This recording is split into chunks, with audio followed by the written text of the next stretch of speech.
Part 2, Verdant Wind, Harpstring Moon, The Golden Scheme.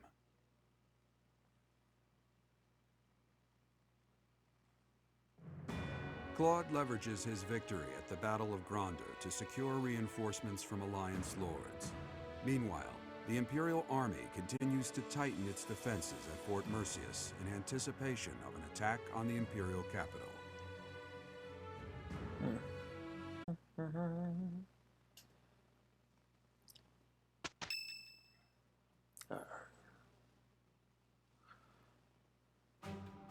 Our objective is Enbar, the Imperial capital, but our greatest obstacle lies before that.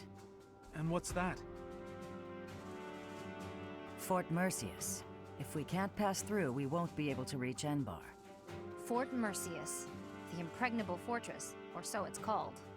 If I recall correctly, it's sometimes referred to as the Stubborn Old General. It is a massive fortress that was constructed to protect the Imperial capital. The Imperial army we defeated has withdrawn to Enbar. Fort Mercius should be short on soldiers for now. Should be careful.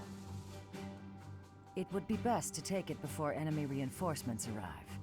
Still, there's a reason it's been called impregnable. The only real question is what our fearless leader intends to do. Sorry for the delay, everyone. Those mewling lords kept me from leaving for quite some time. So, were you able to secure additional reinforcements? It's gonna have to wait until next month. It doesn't look like they can afford to keep supporting us at present. Then what should we do about Fort Mercius? Do you plan on waiting around? No, if we wait until next month, the enemy will have bolstered their defenses. That said, the prevailing theory is that you need triple your enemy's forces to take a fortress with a frontal assault. Right. That's what we were taught at the academy. And this is Fort Mercius we're talking about. It's renowned for its strong defenses. Our current army isn't nearly strong enough. What to do?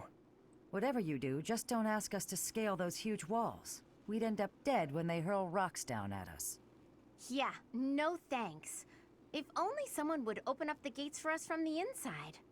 Unfortunately, we don't have any spies in there. Wait a minute. I've got it. We sneak in, stir up confusion, and open the gates ourselves to let our allies in. Right, that's what I was saying all along. Right, nice one, Hilda. But how do you propose we go about sneaking in? Disguises? If we dress up like Imperial soldiers, maybe they'll think we're allies and let us in. Do you really think they'd just open the gates for us? I'd be pretty dumbfounded if that worked. No, she's onto something. It's a good idea, Hilda. We just need to refine it a bit, and we'll be in there before we know it. Really? Go me! What is your definition of refining the idea? I know your go-to strategy is nausea-inducing poison, but... Oh, I maybe ate too much. My stomach hurts. Raphael, why are you eating meat during a war council? So, fearless leader, I'm guessing you're going to keep the crucial parts of your scheme under wraps until the time comes, aren't you? You know me so well, Judith. Whether we like it or not, this war puts a damper on all of our spirits. What's wrong with trying to have a little fun every now and again? Just leave the details to me.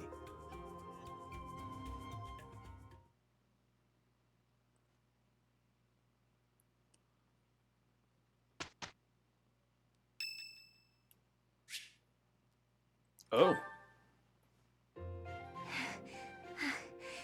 Thank you for helping me with my training again today, Professor. I'm gonna keep at it for a while longer, so you go on ahead. Should get some rest. I can't. Not when I'm right on the cusp of using my power to greater potential. Surely you yourself are tired. Just don't worry about me, okay? I'm sorry, Professor. It was careless of me to continue, despite how fatigued I clearly was. I probably should have listened to you. Now I've made a mess of things. I can't help but feel the need to rush in all things constantly. You get that way when you realize you haven't got much time. What do you mean? I believe I've mentioned that House Ordelia was, at one time, being controlled by people from the Empire. During that time, Strange people, mages perhaps, came and performed rituals on all the youth within my family. With the Empire monitoring our every move, my parents could do nothing but watch in horror as all of this unfolded. One after another, the children died, until the only one left was me. You know, my hair wasn't always this color. During their experiments, they'd been doing things with my blood. One morning, I awoke like this. A shock of white hair, all trace of pigment gone. Upon seeing me, the mages were delighted. They realized that their experiments had finally Her blonde hair is succeeded. not even natural. Sure enough, they ran a test and saw that two crests coexisted within me. Losing pigment from my hair wasn't the only loss. The mages informed me that my lifespan was now greatly shortened. Damn. 5 more years at most. Perhaps less. That's awful. Shortly thereafter, the mages lost interest in me, and we never saw them in the Ordelia household again. Since all that, our family has been in decline. It's challenging now even to govern our territory. After all my mother and father have suffered, I at least want them to have peace as they grow older. That is all I wish for, but I haven't much time to ensure it comes to pass. It's too soon to give up, though. It's not like what's been done to me can be undone. Let's try to find a way to undo it. Professor, the only way I can conceive of would be to remove my crest somehow. But I don't know if that's even remotely possible. Even if it were, I wouldn't be of much use to you and the others without my crests. We'll find a way. You sound resolved. I'll allow your resolve to bolster my own. Thank you, Professor.